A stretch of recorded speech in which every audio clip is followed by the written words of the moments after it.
பெண்கள் தாய் வீட்டிலிருந்து எடுத்து செல்லக்கூடாத பொருட்கள் என்னென்ன தெரியுமா? பெண்கள் அம்மா பயன்படுத்திய விளக்குகளை எடுத்து செல்லக்கூடாது. தாய் வீட்டிலிருந்து கூர்மையான பொருட்களை எடுத்து வரக்கூடாது.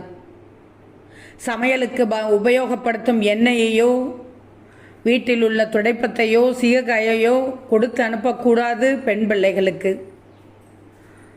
வீட்டில் பயன்படுத்திய பூஜை பொருட்களானாலும் சரி, சுவாமி படங்களானாலும் சரி எடுத்து செல்லக்கூடாது. பாகற்காய், சுண்டைக்காய், முருங்கைக்கீரை இவைகளை தாய் வீட்டிலிருந்து எடுத்து செல்லக்கூடாது. ஈரமான துணிகளை தாய் வீட்டிலிருந்து எடுத்து செல்லக்கூடாது. உப்பு, மஞ்சள் இவைகளை காசு கொடுக்காமல் எடுத்து செல்லக்கூடாது. முக்கியமாக தாய் வீட்டிலிருந்து கிளம்பும்போது எண்ணெய் தேய்த்து குளித்துவிட்டு கிளம்பக்கூடாது.